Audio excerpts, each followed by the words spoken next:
दोस्तों यहाँ पे जब कभी आप ऑटो डेबिट को बैंक से लिंक करने के लिए एक्टिवेट करते हो तो आपके पास ऐसा मैसेज आता है बैंक की तरफ से। आपका जो लिमिट है 25,000 का है, 1 लाख का है, ऐसा बैंक की तरफ से मैसेज आता है कि आपका ऑटो डेबिट जो आपका पेमेंट जो आपका लिमिट है इतना का है, ऐसा करके आपके पास आता है। और आप लोग सोचते हो कि मेरा लोन तो मात्र 50,000 का है, ऑटो डेबिट का जो मैसेज है 1 लाख का क्यों आया, 50,000 क्यों आया। ए भाई ने एक लोन लिया 1,200 रुपये का, ऑटो डेबिट वहाँ पे एक्टिवेट कर लिया और यहाँ पे 25,000 रुपये का मैसेज आ गया।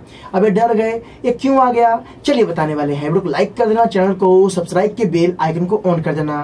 दोस्तों आप जो ये मैसेज देख रहे हो ना बैंक की तरफ से जो आता है ऑटो डेबिट लिंक करने पे, दोस्तों इसका मतलब ये है कि बैंक आपको, जैसे कि आपने जो ऑटो डेबिट बैंक से पेमेंट किसी लोन या किसी भी एनएफसी का काटने के लिए जो लिंक किया है ऑटो डेबिट, बैंक ने आपकी इतनी लिमिट तक आपको एक सीमा दी है। मतलब कि ऑटो डेबिट की एक लिमिट होती है, समझे ना। जैसे मान लो आपने 50,000 रुपये का लोन ले लिया तो बैंक जो है क्या करेगा कि आपके पास 1 लाख का, 1,10,000 का, 80,000 रुपये का ऑटो डेबिट पेमेंट का जो मैसेज है, लिमिट है, उसका मैसेज कर देगा। आपका सिस्टम जनरेट होता वो आएगा।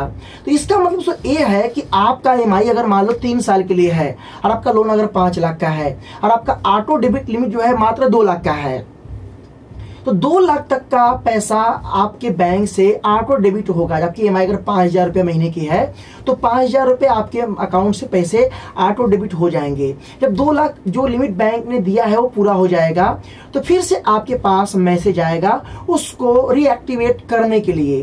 तो इस तरीके से जो आपने इस कंपनी से लोन लिया है वो आपको मैसेज मेल करेंगे कि आप ना ऑटो डेबिट फिर से एक्टिवेट करो। अब बैंक ऐसा करता क्यों है, तो होता क्या है, किसी ने लोन ले लिया और मान लो वो बंदा मतलब कि नहीं रहा या ध्यान नहीं दिया, तो होगा क्या इस कंडीशन में कि बैंक जो है अगर पैसा वो कटता रहेगा तो दिक्कत होगा। तो बैंक इसमें क्या है 2 से 3 पार्ट में लिमिट सेट करती है और हर बैंक का ये लिमिट जो सिस्टम अलग अलग है।